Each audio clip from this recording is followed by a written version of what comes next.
Alam ko kagad may idea ako paano nangyari kay Jimboy yun eh.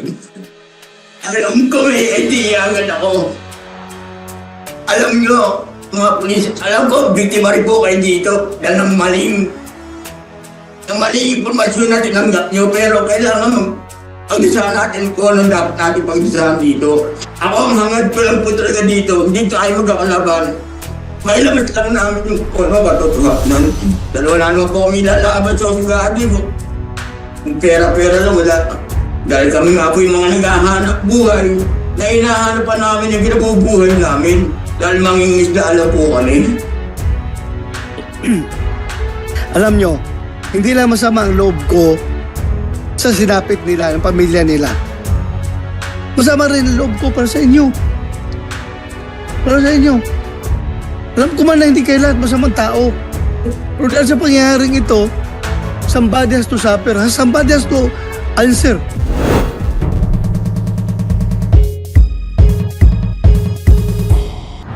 Nicanor, may tanong si Senator Risa. Pakita Salamat lang, ha? kayo, Mr. Chair. Thank you. Sir Nicanor, Yes. po, muli po at kulang yung paulit-ulit pero nakikiramay po talaga yung aming komite sa inyong buong pamilya sa sinapit po ni Jemboy. Gaya po ng kasasabi lang ni Jessa, mapatotohanan nyo rin po ba yung mga ulat na makalipas ng 3 oras pa, kayo pa ang sumisid at kayo pa po ang nakarecover sa katawan ni Jemboy? Yes po, madam. Sir Nicanor, pala ilang taon na po kayo? 58 na po. Your Honor. 58.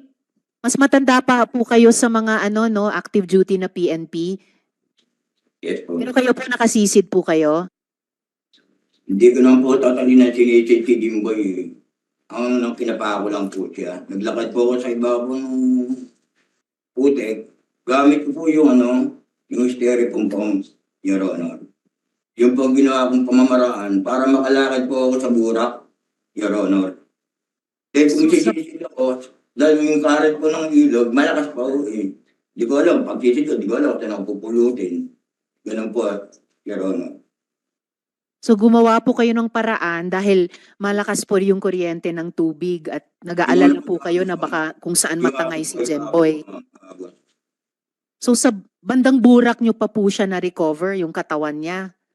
Doon po din sa, Your Honor, yung pinangyarihan ng krimen doon din po. Yes, Mr. Chair. Manong Nicanor, Yes po, Ah. Your Honor. Nick, yung na-recoveran mo sa katawan ni Jimboy ba ay doon mismo sa tinalunan niya kung saan siya yung doon nakapark yung bangka at doon siya tumalon. The same spot ba doon mo siya nakuha? Your Honor, hindi ko po alam kasi kung dumating po ako doon tapos na yung mga shooting incident.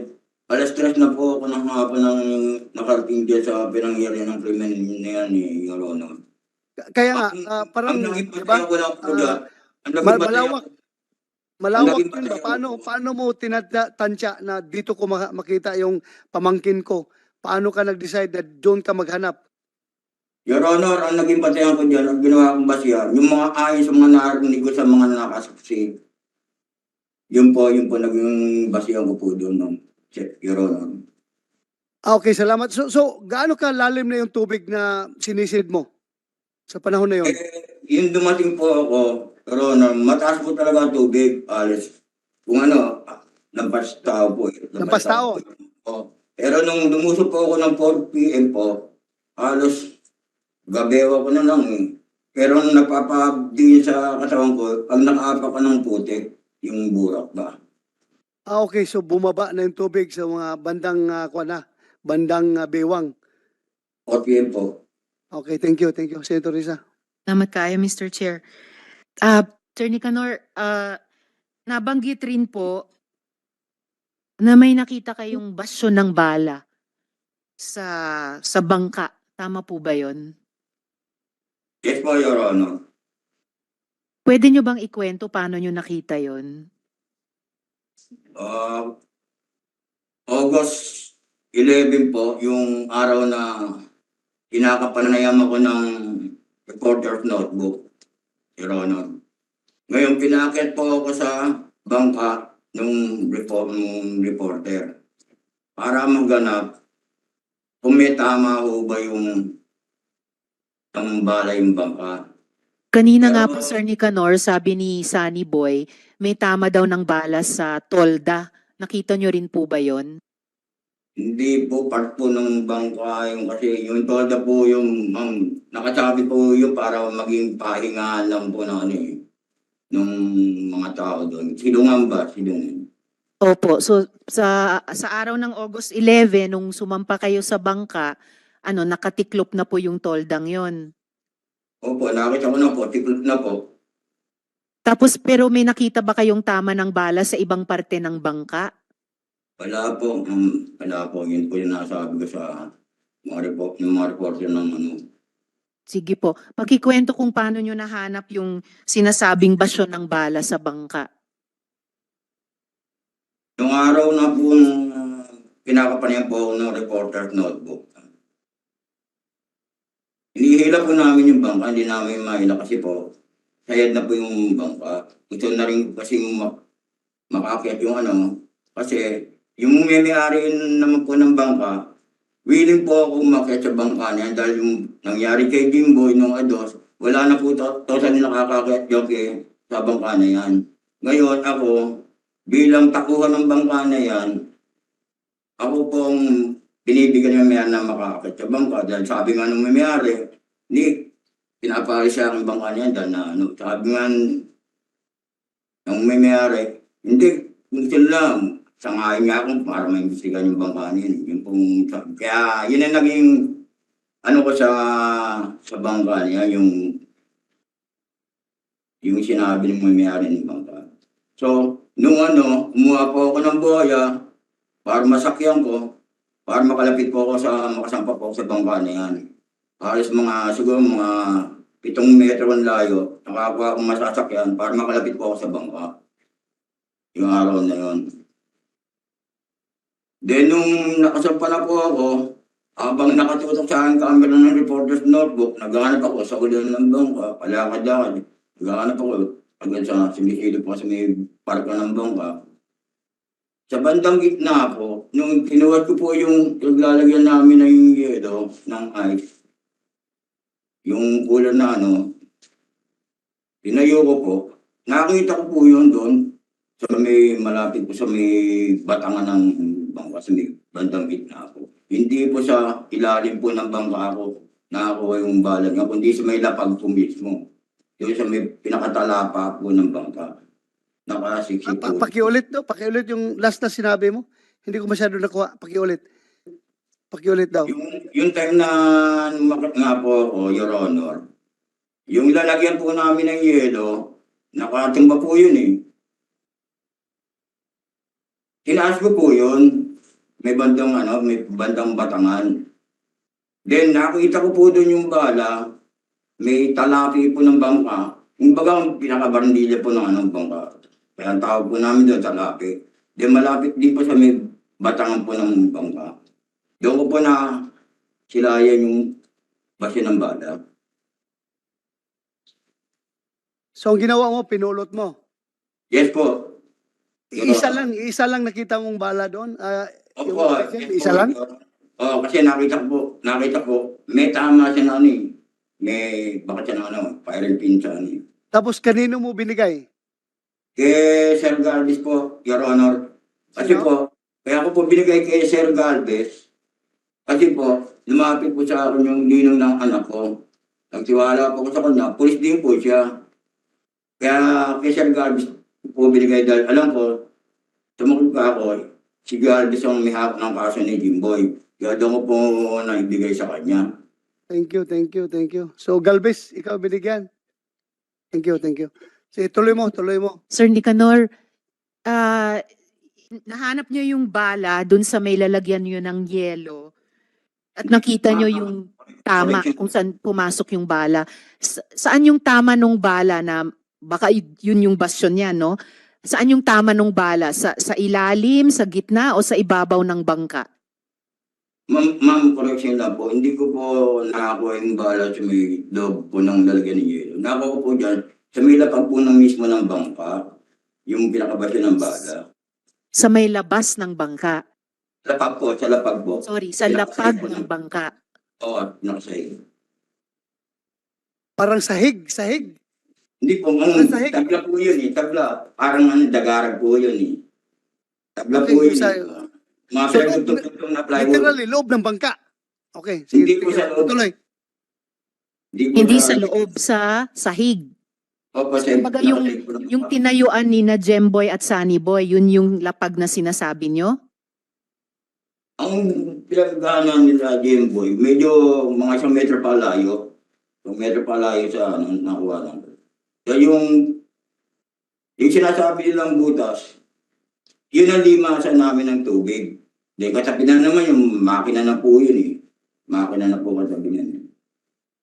So yung tama ng bala, kung sa may makina na, yung kung saan nililinis, tinatanggal yung tubig, medyo mababa sa bangka.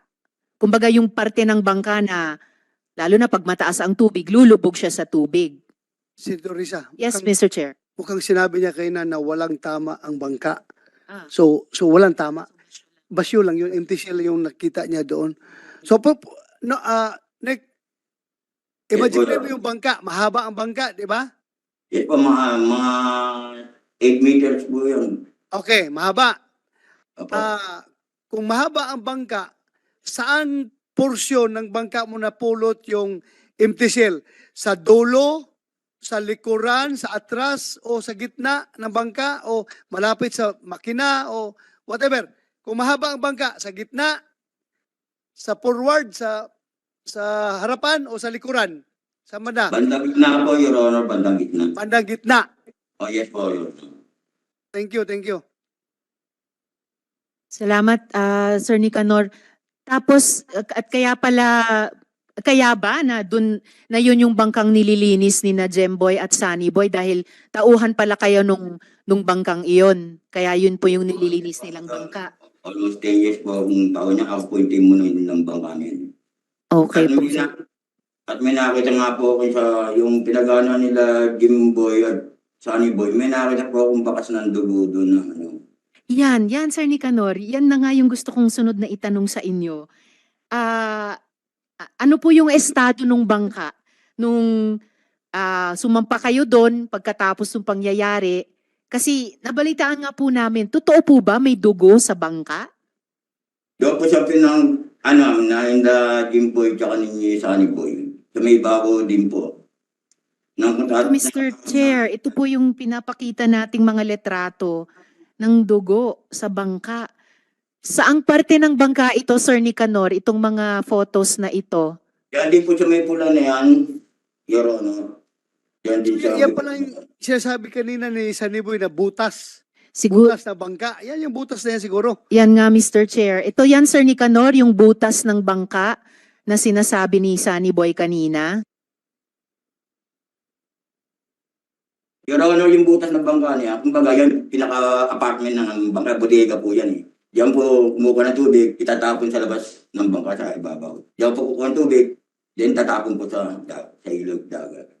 Opo, ito po yung nililinis ni na Sunny Boy at Jemboy nung araw na yon. So, anong naiisip nyo nung nakita nyo una nyong nakita itong dugo sa may butas? So, ibig sabihin po ba, dun pa lang sa bangka, nabaril na po si Jemboy? Hindi ko po masasabi yan, Your Honor, kasi talaga, sir po sa insidente ng barilan dyan. Wala po. Senator Risa, Yes, Mr. Chair. saan mo nakuha itong picture na ito?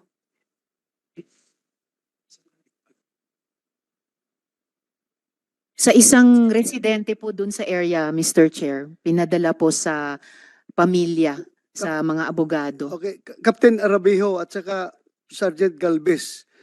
Bakit wala kayong picture na ganito? Kayo nag-imbestiga, di ba? Yes, Your Honor. May picture kayo niyan?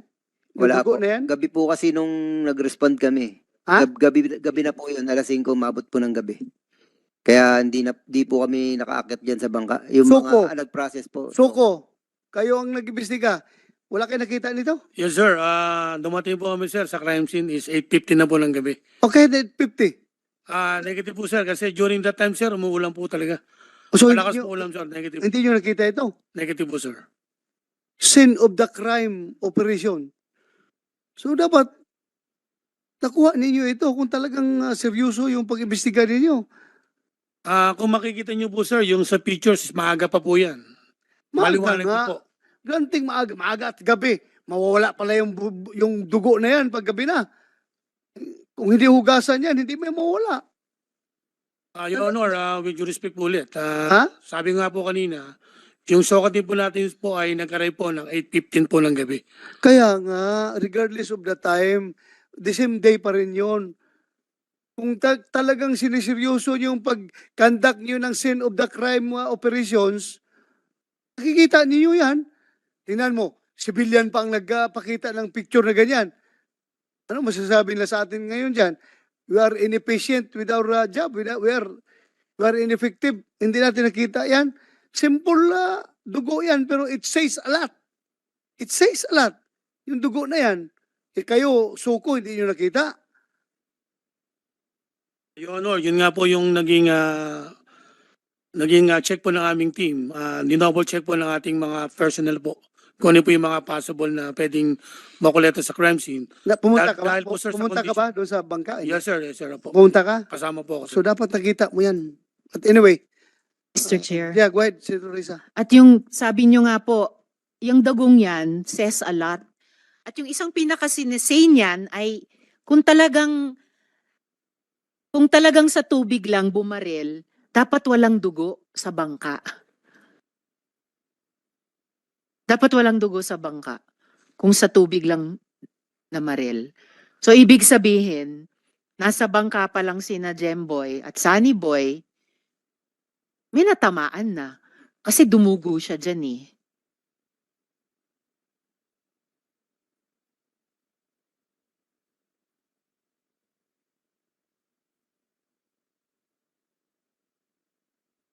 Sir Nicanor, meron pa po ba kayong gustong sabihin tungkol sa lahat-lahat ng itong nangyari? Yes po. Sige po, Sir Nicanor. Pero tapos pagbalik ni Chair, baka... Ay, sorry po talaga, sir. Nakikiramay po talaga kami. Sige po.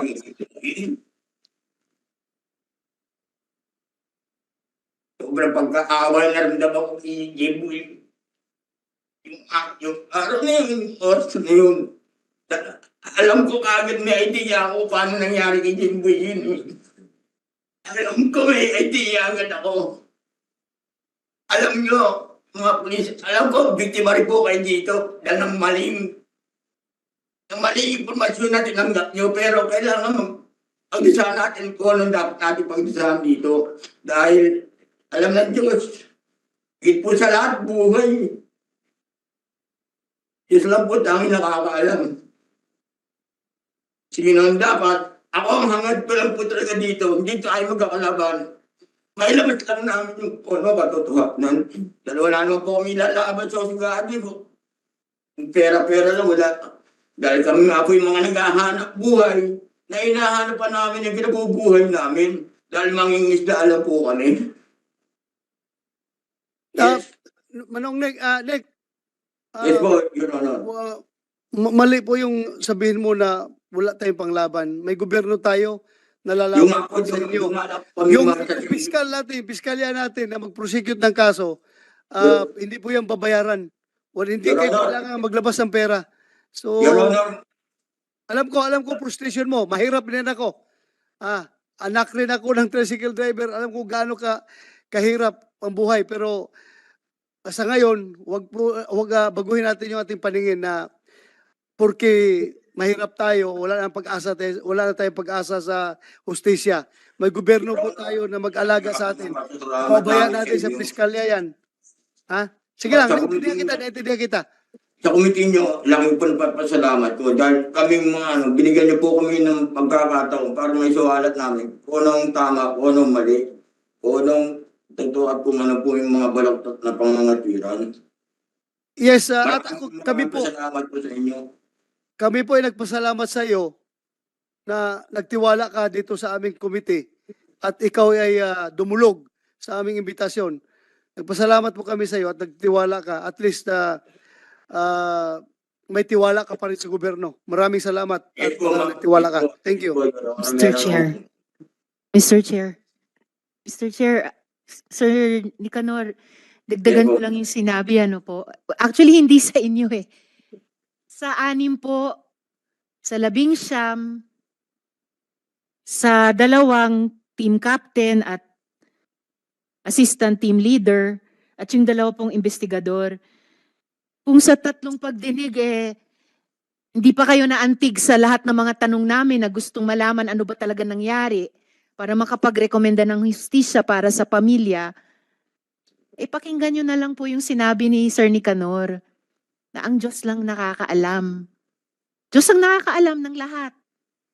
At sana maantig kayo kahit sa luha niya.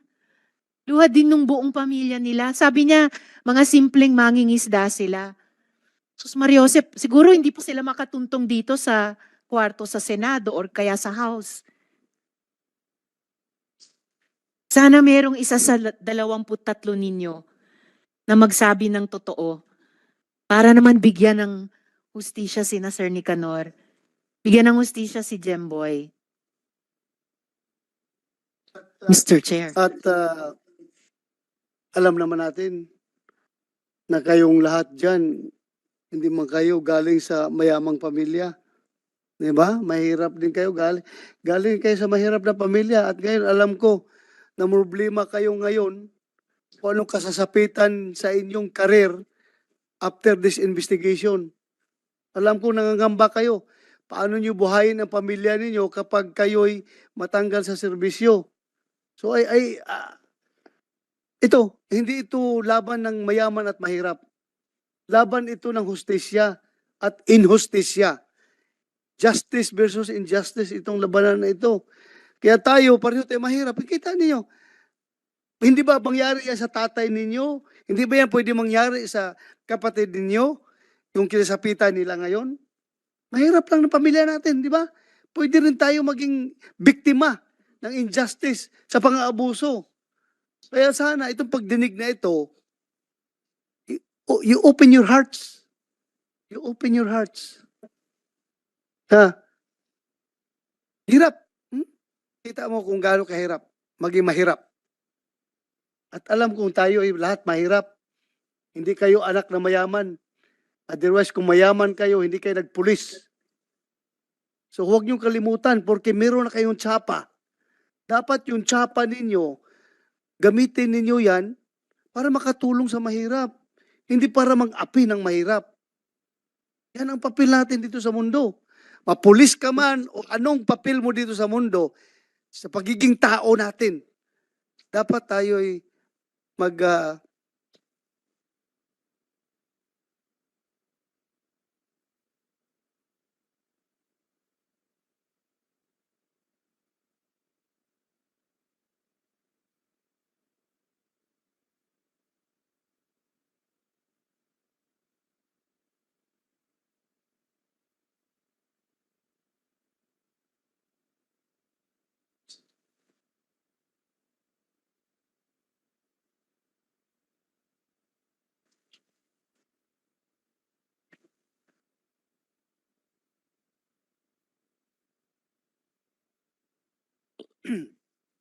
alam nyo, hindi lang masama ang loob ko sa sinapit nila, ng pamilya nila. Masama rin ang loob ko para sa inyo. Para sa inyo. Alam ko man na hindi kayo lahat masamang tao. Pero dahil sa pangyayaring ito, somebody has to suffer. Somebody has to answer sa pangyayaring ito. Meron sa inyo mananagot. Meron sa inyo mananagot. At ako nalungkot para sa pamilya ninyo. Mga anak ninyo na hindi makapag-aral dahil matanggal kayo sa serbisyo. Nalungkot ako sa mga mahal nyo sa buhay. Mawalan kayo ng trabaho. O puro lang ba kasamaan ng loob ang matatanggap natin dito sa mundo?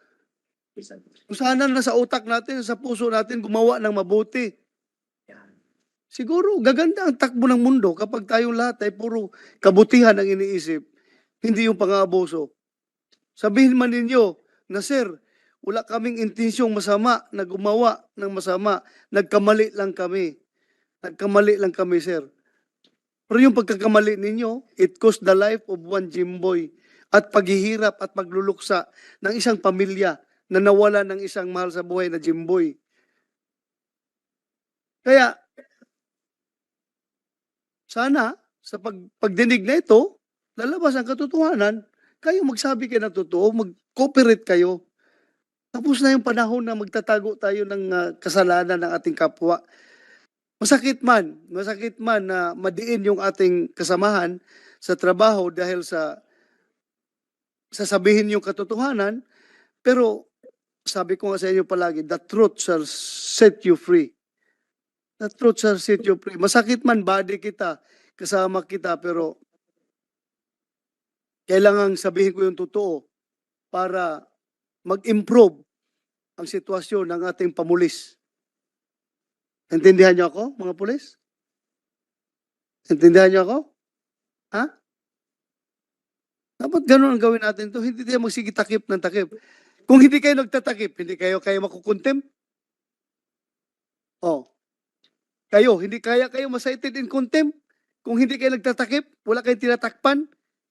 Kasi nakikita namin na may tinatago kayo. Kaya sinahit namin kayo in contempt. So kung wala kayong tinatakpan, ang ganda ng takbo na investigasyon natin. Hindi na tayo dito magsisigawan, hindi na tayo dito magpapahiyaan. Ako, I really hate. Yung pulis ko, mga tauhan ko, patayuin ko, gawin kong police line. Hindi ko katanggap-tanggap sa akin yan. Kayo mismo, parang ginawa ko kayong police line kanina. But andito na tayo sa sitwasyon. Andito tayo, nag-imbestiga tayo, kailangan makamit natin yung katotohanan at justisya. So we have to do that. Kahit nasakit sa kalooban ko. Mga tauhan ko kayo dati. Tapos, ginawa ko kayong police line. Hindi yan acceptable sa akin. Pero andito tayo, kailangan makuha ang justisya at katotohanan. Kaya gawin natin ito. Kaya kayo, masakit man na madiin natin yung ating kasamahan. Masakit man sa kalooban nyo. Madiin yung ating kasamahan. Kayo, investigador, alam ko, yung simpatiya niyo na sa kasama niyo, ayaw niyo mataob yung kanilang kaldero. Kasi ganun din ang maramdaman ninyo. Pag kayo mawalan ng trabaho, masakit man. But isipin natin lahat na may Diyos na nanonood sa atin ng lahat ng ginagawa natin dito sa mundo. Kung hindi mahuli, hindi madiscover yung kalukuhan na ginagawa natin dito sa mundo, pagdating sa langit, mananagot tayo kay Lord sa ating lahat ng ginagawa. Di ba?